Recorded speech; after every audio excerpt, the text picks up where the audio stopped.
Utilisation traction heating and ড্রাইভসের আজকের লেকচারে আমরা ওয়েল্ডিং নিয়ে ডিসকাস করব। ওয়েল্ডিংয়ের মধ্যে স্পেসিফিক্যালি রেজিস্ট্যান্স ওয়েল্ডিং নিয়ে ডিসকাস করব। দেখো, ওয়েল্ডিং মানে একদম পাতি কথায় বলতে গেলে দুটো ধরো মেটাল পিস আছে, তাদেরকে জয়েন করতে হবে। তো আমি চ্যাপ্টার শুরু করার আগে তোমাদের কি পড়তে হবে সেটা একটু বলে নিই, তারপরে সেখানে আমি টপিকগুলোকে নিয়ে ডিসকাস করছি। তারপর তোমাদের সিলেবাসে দুই ধরনের ওয়েল্ডিংয়ের উল্লেখ আছে।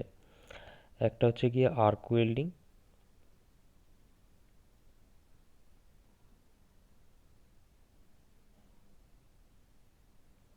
আর দুই হচ্ছে গিয়ে রেজিস্ট্যান্স ওয়েল্ডিং।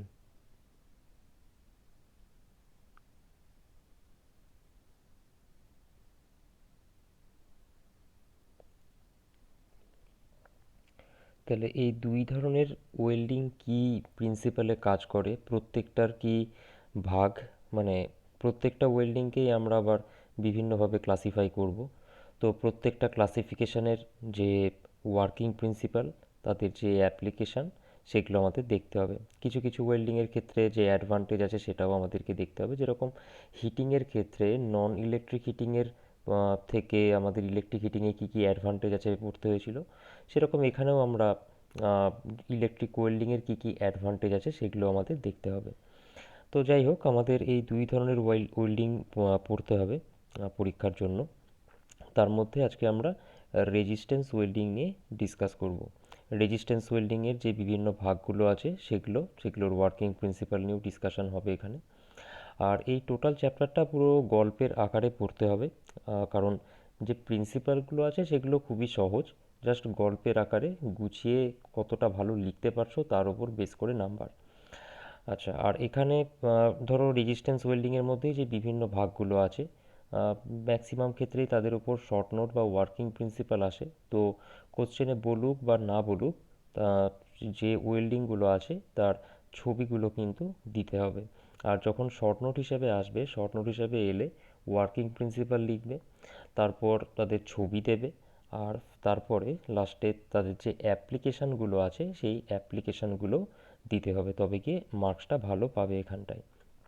আর রেজিস্ট্যান্স ওয়েল্ডিং হোক বা আর্ক ওয়েল্ডিং হোক, এদের যে প্রিন্সিপাল বা যাই থাকুক না কেন, খুবই সহজ জিনিস। তোমরা এতদিন ধরে যা পড়ে এসছো ইলেকট্রিক্যাল ইঞ্জিনিয়ারিংয়ে, তার উপর বেস করেই। যেমন ধরো এটা একটা মেটাল আর এটা একটা মেটাল, ঠিক আছে? তো মেটাল এ আর মেটাল বি, এই মেটাল দুটোকে যদি তুমি জোড়া লাগাতে চাও, তাহলে কি করতে পারো, কি কি আইডিয়া থাকতে পারে তোমার কাছে? এক হচ্ছে গিয়ে যে আমি এই যে মেটাল এ আছে আর মেটাল বি আছে, এদেরকে কাছাকাছি আনবো, তারপরে অন্য কোনো একটা ম্যাটেরিয়াল দিয়ে, যেটাকে আমরা পরবর্তীকালে দেখব ফিলার ম্যাটেরিয়াল বলা হয়, তো তার সাহায্যে আমি যে জিনিসটাকে জোড়া লাগাতে পারি। এটা একটা প্রসেস হতে পারে। আর কি হতে পারে, ধরো এটা একটা মেটাল, এটা একটা মেটাল, এই দুটো মেটালকে আমরা জোড়া লাগাতে চাই, ঠিক আছে? তো আমি করলাম কি, মেটাল দুটোকে কানেক্ট করে রাখলাম, এরকমভাবে পাশাপাশি রাখলাম, যাতে একটা আর একটাকে টাচ করে থাকে। এবার মেটালের মধ্যে আমি কারেন্ট পাঠালাম, সে কোনো ইলেকট্রোডের মাধ্যমে পাঠালাম, কারেন্ট পাঠালাম। তো কারেন্ট যখন এই দুটো মেটালের মধ্যে দিয়ে ফ্লো হবে, মানে মোট কথা জাংশনের মধ্যে দিয়ে ফ্লো হবে, জাংশনটা তো দেখতেই পাচ্ছ, কারেন্টকে যদি পাস করতে হয় তাহলে এই জাংশনের মধ্যে দিয়েই পাস করতে হবে। তো জাংশনের মধ্যে দিয়ে যখন কারেন্ট ফ্লো হবে তখন কী হবে, হিট প্রডিউস হবে। কারণ আমরা এমনিতেই জানি যে কোনো একটা কন্ডাক্টর হোক বা যা কিছুর মধ্যে দিয়েই হোক, কারেন্ট যখন ফ্লো হয় তখন কারেন্টকে যে জিনিসটা বাধা দেয় সেটা হচ্ছে গিয়ে রেজিস্ট্যান্স। আর কোনো রেজিস্ট্যান্সের মধ্যে দিয়ে কারেন্ট ফ্লো হলে অবভিয়াসলি সেখানে হিট এনার্জি প্রডিউস হবে। আর এটাও আমরা দেখেছি যে দুটো মেটালকে যদি এরকমভাবে আমরা টাচ করিয়ে রাখি, কানেক্ট করে রাখি, বা এরকম একটা যদি জাংশন তৈরি হয়, তাহলে সেখানে একটা রেজিস্ট্যান্স কাজ করে, যেটাকে জাংশন রেজিস্ট্যান্স বলা হয়, তার জন্য, বা জয়েন্টে একটা রেজিস্ট্যান্স কাজ করে। তো সেই রেজিস্ট্যান্সের মধ্যে দিয়ে কারেন্ট যখন ফ্লো হবে তখন কী হবে, হিট জেনারেট হবে। অবভিয়াসলি যখন হিট জেনারেট হবে তখন সাপোজ এ মেটালের এই যে ধারটা আছে আর বি মেটালের এই যে ধারটা আছে, এই মেটালের এই ধারগুলোই কী হবে, এক্সট্রা টেম্পারেচার তৈরি হবে। তো টেম্পারেচার তৈরি হলে এই যে সাইডটা দেখতে পাচ্ছ, যে জাংশনের যে জায়গাটা দেখতে পাচ্ছ, সেটা প্লাস্টিক স্টেটে আসবে। প্লাস্টিক স্টেটে আসবে মানে মল্টেন স্টেটে আসবে। তো এই অবস্থায় যদি এর ওপরে এদিক থেকে আর এদিক থেকে যদি প্রেশার ক্রিয়েট করা হয়, তাহলে জিনিসটা কি হবে, দুটোর যে মল্টেন স্টেট আছে, মানে এ মেটালের মল্টেন স্টেট আর বি মেটালের মল্টেন স্টেট কি হবে, মিক্স আপ হবে। এরপরে জিনিসটাকে তুমি যদি ঠান্ডা হতে দাও তাহলে জোড়া লেগে যাবে। একদম পাতি কথায় যদি একটা প্র্যাকটিক্যাল এক্সাম্পল নাও, সাপোজ এটা একটা মোমবাতি আর এটা একটা মোমবাতি, ঠিক আছে, এই মোমবাতিটাকেও তুমি জ্বালিয়েছো, এই মোমবাতিটাকেও তুমি জ্বালিয়েছো, দিয়ে করলে কি, তাহলে কি হবে, এই যে পোর্শনটা আছে এটা একটু মানে মল্টেন স্টেটে আসবে, এই পোর্শনটা একটু মল্টেন স্টেটে আসবে। এবার তুমি দুটোকে জোড়া লাগিয়ে কিছুক্ষণ প্রেস করে রাখো, ঠান্ডা হলে কি হবে, জোড়া লেগে যাবে। তো এখানেও আমরা সেই সেম প্রসেসটাই অ্যাপ্লাই করতে চলেছি। তো এখানে একটা প্রসেস দেখলাম যেটা নিয়ে আমরা পরে ডিসকাস করব, আর এখানে একটা প্রসেস দেখছি। এই যে সেকেন্ড প্রসেসটা আমরা দেখলাম, এটাই আর কিছু না, রেজিস্ট্যান্স ওয়েল্ডিং। কেন রেজিস্ট্যান্স ওয়েল্ডিং বলছি, কেন, কারণ এখানে দুটো মেটালকে, আচ্ছা, এখানে যে মেটাল দুটোকে আমরা জোড়া লাগাতে চাইছি তাদেরকে ওয়ার্ক পিস বলা হয়, ঠিক আছে। মানে ওয়েল্ডিংয়ের ক্ষেত্রে যে দুটো মেটালকে আমরা জোড়া লাগাতে চাইছি তাদেরকে ওয়ার্ক পিস বলে। যেরকম ইলেকট্রিক হিটিংয়ের ক্ষেত্রে যাকে আমরা হিট আপ করতে চাইছি তাকে চার্জ বলা হয়, এখানে আমাদের যে মেটাল পিসেস দুটোকে এখানে মানে জোড়া লাগাতে হবে, ওয়েল্ডিং করতে হবে, ওয়েল্ড করতে হবে, তাদেরকে আমরা ওয়ার্ক পিস বলি। তো এখানে বেসিক্যালি কি করা হচ্ছে, ওয়ার্ক পিস দুটোকে জোড়া লাগাচ্ছি কি করে, না তাদের মধ্যে দিয়ে কারেন্ট ফ্লো করাচ্ছি। তো কারেন্ট ফ্লো যখনই হচ্ছে তখন সেই কারেন্টকে একটা রেজিস্ট্যান্স বাধা দিচ্ছে, মানে মেটাল দুটোর নিচে আর তাদের জাংশনের যে রেজিস্ট্যান্স সেটা তাকে বাধা দিচ্ছে। আর কারেন্টের ফ্লোকে যখনই বাধা দিচ্ছে কেউ, তখন সেটাকে, যেটাকে আমরা রেজিস্ট্যান্স বলছি, তার জন্য কি হবে, হিট প্রডিউস হবে। আর সেই হিট প্রোডাকশানের জন্য মেটাল দুটো কি হচ্ছে, মল্টেন স্টেটে এসে তারপর জোড়া লাগছে। তো সেই জন্যই আমরা এটাকে রেজিস্ট্যান্স ওয়েল্ডিং বলছি। যেরকম ইলেকট্রিক হিটিংয়ের ক্ষেত্রেও আমরা দেখেছিলাম, রেজিস্ট্যান্স হিটিংয়ের ক্ষেত্রে রেজিস্ট্যান্স হিটিং কাজ করছে কোন প্রিন্সিপালের ওপর, জুলের সূত্রের ওপর, আই স্কোয়ার আর টি, এই প্রিন্সিপালের ওপর কাজ করছে। তাহলে এখানেও আমাদের যে রেজিস্ট্যান্স ওয়েল্ডিংয়ের কথা বলছি সেটা এই জুলের যে সূত্র আমরা পেয়েছিলাম, জুলস ল যেটা আমরা পেয়েছিলাম, সেই H equals to I square R T, এই প্রিন্সিপালের ওপরেই কিন্তু বেস করে কাজ করছে। ওকে, তো রেজিস্ট্যান্স ওয়েল্ডিংকে আমরা মেনলি ভাগ করি হচ্ছে কি চার রকম, মেনলি চার রকমের হয়, চার ভাগে ভাগ করি। কি কি সেই ভাগগুলো, এক হচ্ছে গিয়ে স্পট ওয়েল্ডিং,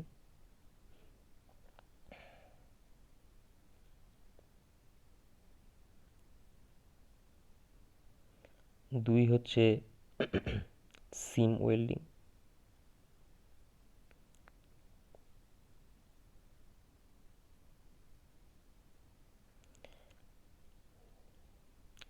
তিন হচ্ছে প্রজেকশন ওয়েল্ডিং,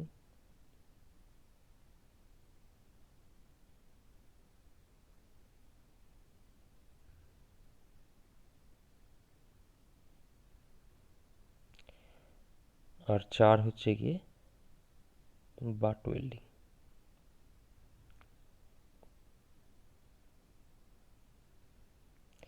এই যে বাট ওয়েল্ডিং আছে এটাকে আমরা ফার্দার আবার দুই ভাগে ভাগ করি। এক হচ্ছে গিয়ে upset butt welding,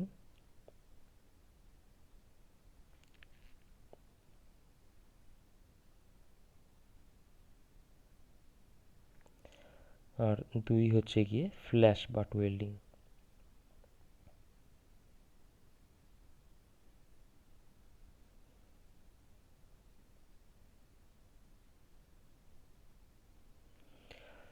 so basically এখন অবধি যা যা পড়লাম সেটা হচ্ছে কি, ওয়েল্ডিং হচ্ছে কি সেই প্রসিডিওর যে প্রসেসে দুটো মেটাল পিসকে আমরা জোড়া লাগাচ্ছি, তাই না। আচ্ছা, ইলেকট্রিক ওয়েল্ডিং কাকে বলছি, যেখানে আমরা ইলেকট্রিক্যাল এনার্জিকে এই ওয়েল্ডিং পারপাসের জন্য ইউজ করছি। সেই ইলেকট্রিক ওয়েল্ডিংয়ের একটা ভাগ হচ্ছে আমাদের রেজিস্ট্যান্স ওয়েল্ডিং। রেজিস্ট্যান্স ওয়েল্ডিং কেন বলছি আমরা, কারণ এখানে যে দুটো মেটাল পিসকে বা ওয়ার্ক পিসকে আমরা ওয়েল্ডিং করতে চাইছি তাদেরকে কানেক্ট করে তাদের ভেতর দিয়ে কারেন্ট পাঠানো হচ্ছে। I²R এই লয়ের ওপর বেস করে হিটিং মানে হিট এনার্জি প্রডিউস হচ্ছে, তাতে ওয়ার্ক পিস দুটোর যে জায়গাগুলো আমি ওয়েল্ড করতে চাই সেটা মল্টেন স্টেটে চলে যাচ্ছে, যার জন্য আমাদের যে ওয়ার্ক পিস দুটো সেটা জোড়া লেগে যাচ্ছে। সেজন্য এটা হচ্ছে গিয়ে রেজিস্ট্যান্স ওয়েল্ডিং। এবার রেজিস্ট্যান্স ওয়েল্ডিংয়ের যে ভাগগুলো আছে সেটা কি দেখছি আমরা। রেজিস্ট্যান্স ওয়েল্ডিংকে আমরা মেনলি 4 ভাগে ভাগ করতে পারি: spot welding, seam welding, projection welding আর বাট ওয়েল্ডিং। বাট ওয়েল্ডিং আবার দুই ধরনের হবে: আপসেট বাট ওয়েল্ডিং আর ফ্ল্যাশ বাট ওয়েল্ডিং। তো এই যে 4 ধরনের আমাদের ওয়েল্ডিং দেখতে পাচ্ছি, প্রত্যেকটারই আমাদেরকে উইথ ডায়াগ্রাম ওয়ার্কিং প্রিন্সিপাল পড়তে হবে, আর প্রত্যেকটারই অ্যাপ্লিকেশান দেখতে হবে। তো আমি এখানে প্রত্যেক কটার ওয়ার্কিং প্রিন্সিপাল দিয়ে দিচ্ছি, মানে বুঝিয়ে দিচ্ছি। অ্যাপ্লিকেশানগুলো তোমরা নিজেরা দেখে নেবে, পিডিএফে এই সমস্ত কিছু সেখানে দেওয়া আছে। কোনো অ্যাপ্লিকেশান বুঝতে না পারলে জিজ্ঞেস করে নিও, বা সেগুলো গুগল করলে ইজিলি পেয়ে যাবে।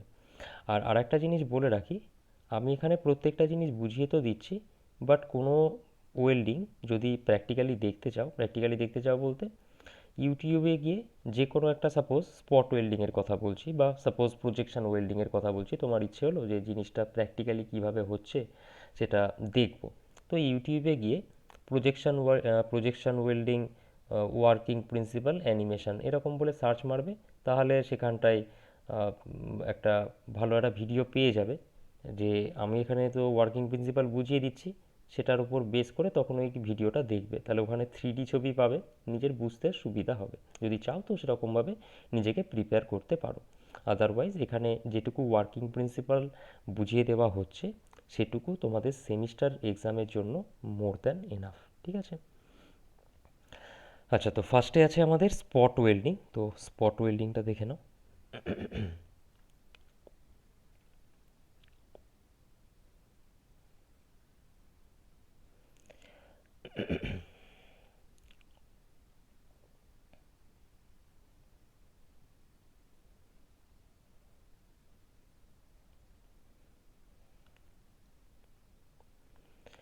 আচ্ছা, এটা হচ্ছে কি আমাদের স্পট ওয়েল্ডিংয়ের যে ডায়াগ্রাম সেটা।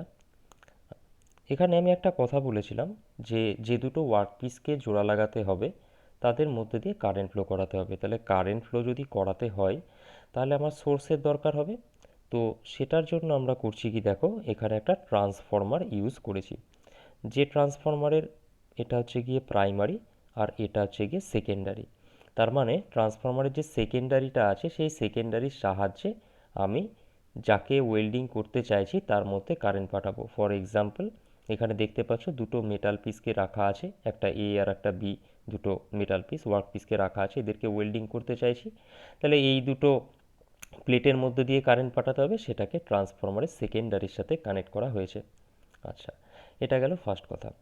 সেকেন্ড হচ্ছে গিয়ে আমাকে এখান দিয়ে যে কারেন্টটা পাঠাতে হবে সেটা হাই কারেন্ট পাঠাতে হবে, তাই না? যত বেশি কারেন্ট পাঠাবো আমি, অবভিয়াসলি একটা লিমিটের মধ্যে থেকে, নাহলে তো ট্রান্সফরমারের ওয়াইন্ডিং পুড়ে যাবে। তো যত বেশি কারেন্ট আমি পাঠাবো তত বেশি হিট জেনারেট হবে। আচ্ছা, এবার কারেন্ট যদি বেশি পাঠাতে হয় তাহলে সবথেকে সুবিধাজনক জিনিস কি, একটা স্টেপ ডাউন ট্রান্সফরমার ইউজ করা। কেন স্টেপ ডাউন ট্রান্সফরমার ইউজ করা, ভালো করে খেয়াল করো। আমরা ট্রান্সফরমার পড়ার সময় দেখেছিলাম V2/V1 ইকুয়ালস টু I1/I2, মানে ট্রান্সফরমারের ভোল্টেজ আর কারেন্ট হচ্ছে গিয়ে ইনভার্সলি প্রপোর্শনাল। তাহলে কারেন্ট যে সাইডের বেশি হবে সেই সাইডের ভোল্টেজ কী হবে, কম হবে। কারেন্ট ট্রান্সফরমার বা পোটেনশিয়াল ট্রান্সফরমার সে সমস্ত জায়গায় কিন্তু আমরা জিনিসগুলো ডিটেলসে ডিসকাস করেছিলাম। তবে পোটেনশিয়াল ট্রান্সফরমারের ক্ষেত্রে সেকেন্ডারির ভোল্টেজ কম কিন্তু কারেন্ট বেশি।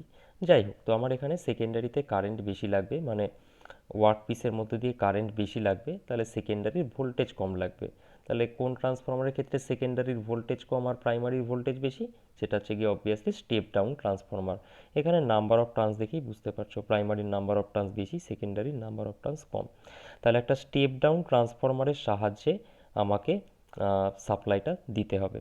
এবার এখানে প্রাইমারি বা হাই ভোল্টেজ সাইডে দেখো কিছু ট্যাপিংও করা আছে, যে অ্যাজ পার রিকোয়ারমেন্ট সেই ট্যাপিংগুলোতে আমি সাপ্লাই দেব, দিয়ে যেরকম আমার আউটপুটে কারেন্ট দরকার সেটা আমি পাবো। মানে সাপোজ এই যে এসি সাপ্লাই আছে, এটাকে যদি আমি এর সঙ্গে কানেক্ট করি তাহলে কী হলো, ফুল এসি সাপ্লাই এখানে অ্যাক্রসে অ্যাপ্লাই হলো।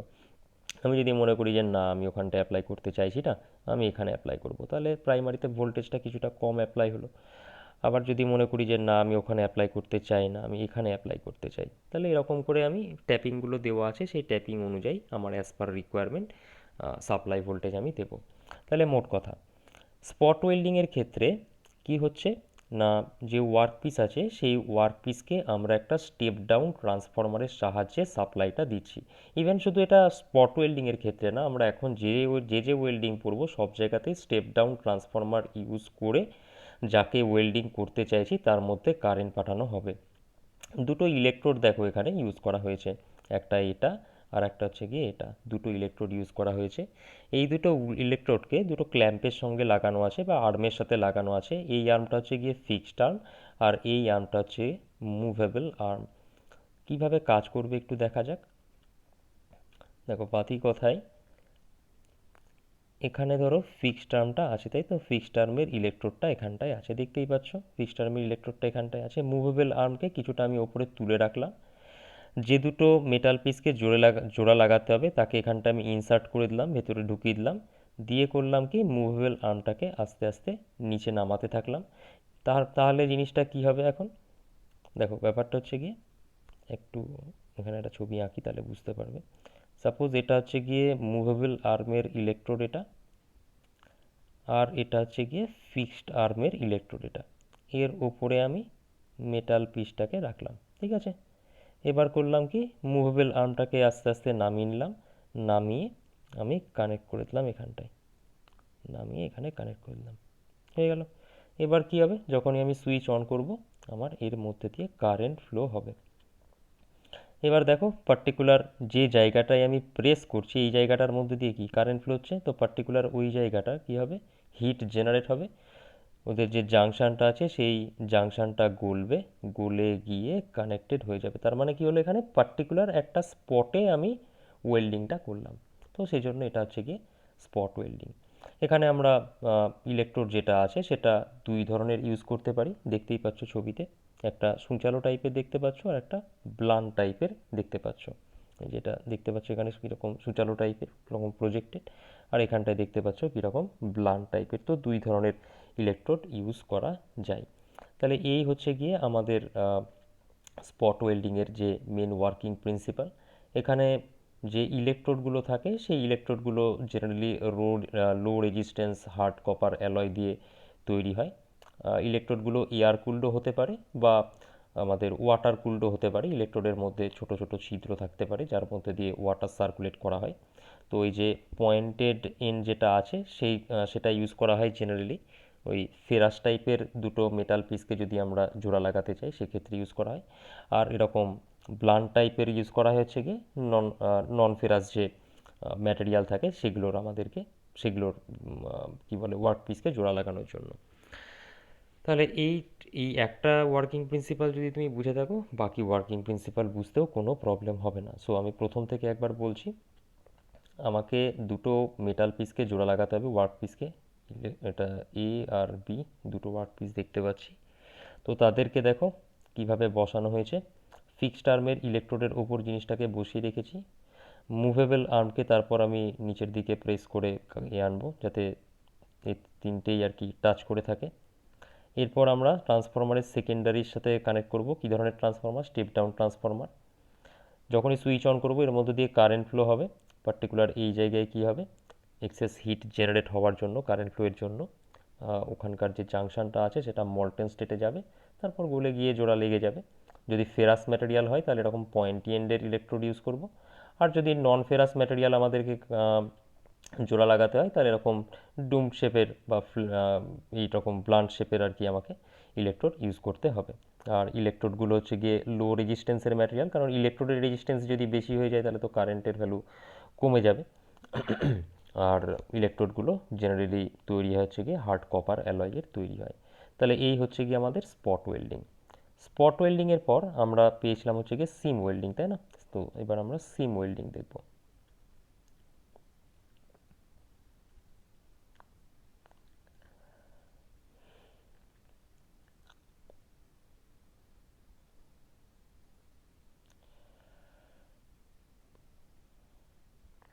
এটা হচ্ছে সিম ওয়েল্ডিং।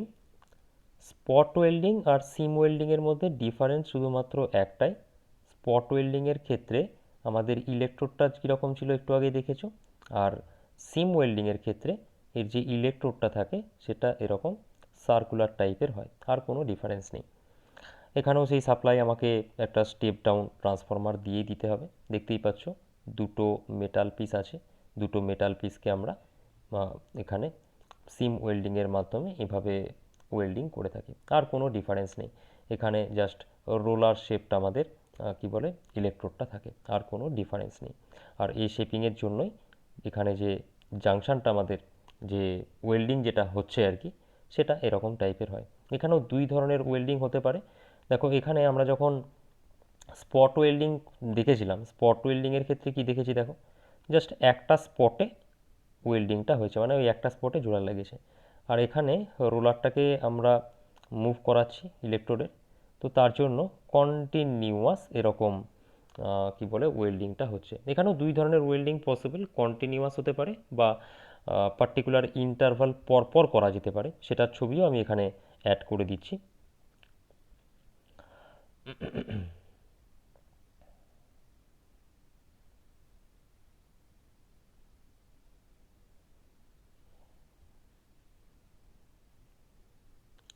দেখো এখানে উপরেরটা একটা মেটাল পিস, নিচেরটা একটা মেটাল পিস, ওদেরকে এইভাবে ওয়েল্ডিং করা হয়েছে।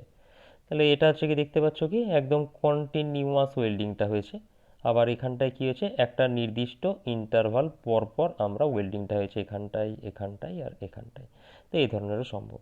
তো কন্টিনিউয়াস এই যে ওয়েল্ডিংটা হয়েছে এটা দেখতে কীরকম হয়, দেখবে আমরা যে জামা প্যান্ট সেলাই করা যে জামা প্যান্ট পরি, তো সেই সেলাইটা এরকম থাকে না, তো তার জন্য এটাকে স্টিচ ওয়েল্ডও বলা হয়। এরকম কন্টিনিউয়াস যে ওয়েল্ডিংটাকে তাকে আমরা স্টিচ ওয়েল্ডও বলে থাকি। তাহলে আমরা এটাই দেখলাম যে যে স্পট ওয়েল্ডিং ছিল আর সিম ওয়েল্ডিংয়ের মধ্যে কোনো ডিফারেন্স নেই, কিন্তু জাস্ট এখানে রোলার শেপের যেটা থাকছে ইলেকট্রোডটা থাকছে, আর ওই শেপের জন্যই আমরা এরকম আইদার কন্টিনিউয়াস আর না হলে একটা পার্টিকুলার ইন্টারভাল পরপর ওয়েল্ডিংটা করতে পারছি। আর এটার ক্ষেত্রে এটা দেখতে আমাদের সেই সেলাই করার ইয়ের মতন হয়, ওই জন্য স্টিচ ওয়েল্ডও বলা হয়, আর এটাকে এটাকে রোল ওয়েল্ডও বলা হয়ে থাকে। এই হচ্ছে কি আমাদের কি বলে সিম ওয়েল্ডিং। সিম ওয়েল্ডিং এর পর ছিল আমাদের প্রজেকশন ওয়েল্ডিং। সিম ওয়েল্ডিং এর পর দেখো আছে প্রজেকশন ওয়েল্ডিং।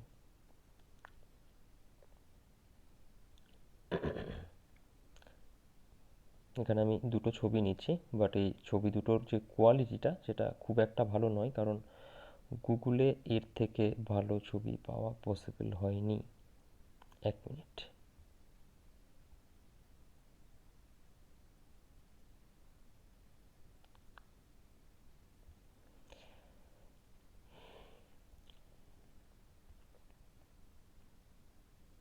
এটা একটা এক্সাম্পল দিয়ে বলি, তাহলে বুঝতে তোমাদের সুবিধা হবে।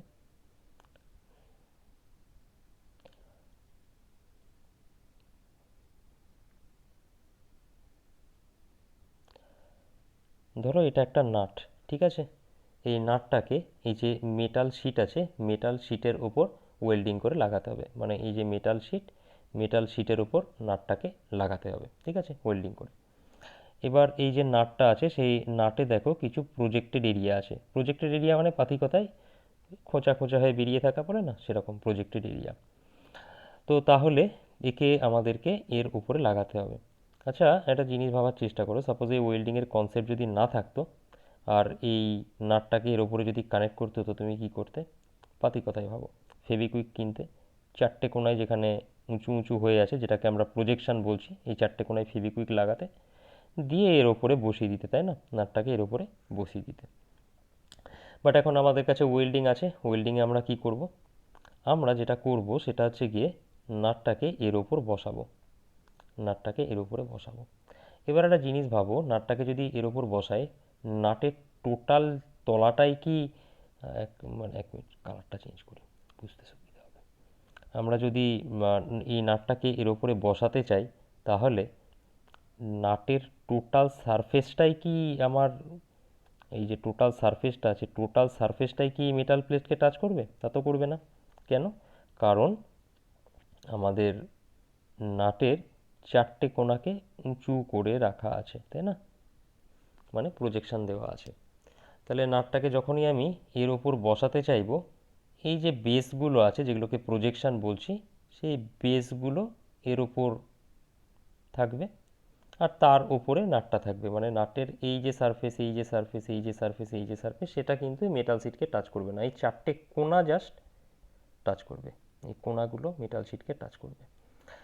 দেখো এখানটা দেখলেই বুঝতে পারছো, এই যে একটু জুম করে নিই, এটা হচ্ছে গিয়ে আমাদের নাটটা। দেখো নাটটা কীভাবে বসে আছে এখানটায়, তাই না? এই যে প্রজেক্টের এরিয়া কোনটা, তাহলে প্রজেকশন কোনটা, এই জায়গাগুলো হচ্ছে গিয়ে প্রজেকশন। এবার এই যে মেটাল শিট আর নাট, এদেরকে রাখা হয়েছে কার মধ্যে? এটা একটা ইলেকট্রোড আর এটা একটা ইলেকট্রোড, এদের মধ্যে রাখা হয়েছে। দুটোকে প্রেস করা আছে, প্রেস করে ধরে রাখা আছে, চেপে ধরে রাখা আছে। এবার আমরা করলাম কি, এর মধ্যে এর একটা সাপ্লাই দিয়ে দিলাম, তাহলে কী হবে, এর ভেতর দিয়ে কারেন্ট ফ্লো হবে। আচ্ছা কারেন্ট যখন ফ্লো হবে কোন দিক দিয়ে ফ্লো হবে? ওই যে প্রজেক্টের এরিয়া আছে সেখান দিয়ে ফ্লো হবে। এই যে প্রজেক্টের এরিয়া আছে এর মধ্যে, মানে প্রজেকশন আছে তার মধ্যে দিয়ে ফ্লো হবে। কিন্তু কারেন্ট কি এখান দিয়ে ফ্লো হতে পারবে? এখান দিয়ে কিন্তু ফ্লো হতে পারবে না, কারণ কি এই জায়গাটায় গ্যাপ আছে, এই জায়গা দিয়ে ফ্লো হতে পারবে না। তার মানে শুধুমাত্র প্রজেকশানগুলোর মধ্যে দিয়ে কারেন্ট ফ্লো হচ্ছে। তাহলে প্রজেকশানগুলোর মধ্যে দিয়ে যদি কারেন্ট ফ্লো হয়, এই জায়গাটায় বেশি হিট প্রডিউস হবে, এই জায়গাটায় বেশি হিট প্রডিউস হবে। তাহলে ওই জায়গায় কী হবে, মেটাল শিট আর নাটের পোর্শনটা মল্টেন স্টেটে চলে যাবে। তারপর যেহেতু প্রেস করা আছে চেপে, তাহলে ওই জায়গাটা কী হবে, গলে আটকে যাবে, যখন ঠান্ডা হবে তখন আটকে যাবে। তো এটাই হচ্ছে কি আমাদের প্রজেকশন ওয়েল্ডিং, এটাই হচ্ছে আমাদের প্রজেকশন ওয়েল্ডিং। তো বেসিক্যালি যে স্পট ওয়েল্ডিং দেখছিলাম সেটারই একটু মডিফাইড ভার্সন বলতে পারো।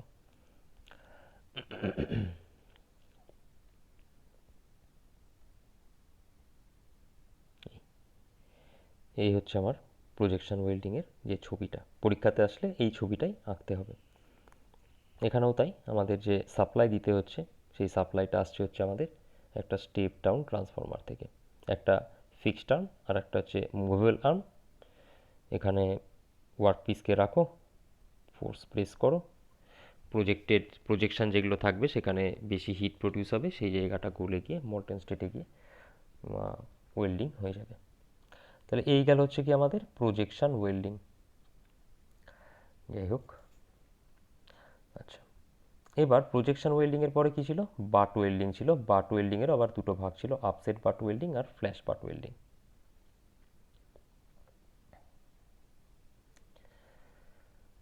বাট ওয়েল্ডিং আর কিছুই না, বাট ওয়েল্ডিংয়ের দুটো ভাগ আমি একে একে দেখা যায়। আমি একটা ফার্স্টে ছবি আঁকি, তাহলে বুঝতে পারবে। এক ধরনের বাট ওয়েল্ডিং এটা, এটা একটা মেটাল পিস, এটা একটা মেটাল পিস, এদেরকে খুব চেপে ইয়ে করা আছে, কানেক্ট করা আছে। কারেন্ট পাঠালাম এর মধ্যে দিয়ে, কী হবে, টোটাল সারফেসটাতে হিট, মানে টোটাল যে জাংশনটা আছে সেখানে কী হবে, হিট প্রডিউস হবে, জাংশনটা গলে যাবে, টোটাল জাংশনটা জুড়ে আমার কী হবে, জোড়া লাগবে গলে গিয়ে, তাই না? এটাই হচ্ছে গিয়ে একদম মানে অ্যাকচুয়াল কথাই হচ্ছে গিয়ে বাট ওয়েল্ডিং।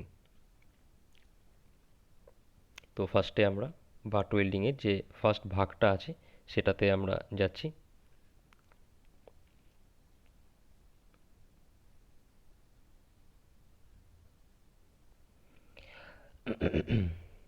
এটা হচ্ছে আমাদের আপসেট বাট ওয়েল্ডিং। তো এখানেও তাই, দেখো যে ট্রান্সফরমারটা আছে সেই ট্রান্সফরমারের প্রাইমারিকে সাপ্লাইয়ের সাথে কানেক্ট করা আছে, সেকেন্ডারিকে কি বলে ইলেকট্রোডের সাথে কানেক্ট করা আছে। আর এটা হচ্ছে গিয়ে স্টেপ ডাউন ট্রান্সফরমার। এই যে এটা এটা একটা মেটাল পিস, এটা আর একটা মেটাল পিস, এই দুজনকে কি করা আছে, দুজনকে চেপে জোড়া লাগিয়ে রাখা আছে, ঠিক আছে? কিভাবে করা আছে দেখো, এটা একটা ক্ল্যাম্প, যেটা একটা ক্ল্যাম্প আর এটা একটা ক্ল্যাম্প, ক্ল্যাম্পটাই এখানে ইলেকট্রোড হিসেবে কাজ করে। একটা হচ্ছে ফিক্সড আর একটা মুভেবল। এটাকে সাপোজ এখানে ফিক্সড অবস্থায় রাখা আছে, আর এটা হচ্ছে গিয়ে মুভ করতে পারে, এদিকেও মুভ করতে পারে এদিকেও মুভ করতে পারে। তো আমি এদিকে মুভ করিয়ে চেপে এটার উপরে বসিয়ে রেখেছি। এরপর আমি করব কি, সুইচ অন করব। সুইচ যখনই অন করব এর ভেতর দিয়ে কারেন্ট ফ্লোতে শুরু করবে। কারেন্ট যখনই ফ্লো হবে টোটাল জাংশানে হিট প্রডিউস হবে, হিট প্রডিউস হলে জাংশান দুটো মল্টেন স্টেটে আসবে, ওই জাংশানের জায়গায় মেটাল দুটো মল্টেন স্টেটে আসবে, অবভিয়াসলি টোটাল জাংশান জুড়ে তখন জোড়া লেগে যাবে। এটাই হচ্ছে আমাদের আপসেট বাট ওয়েল্ডিং। ঠিক আছে। আচ্ছা, আর এরপরে আমাদের যেটা আছে সেটা হচ্ছে গিয়ে ফ্ল্যাশ বাট ওয়েল্ডিং।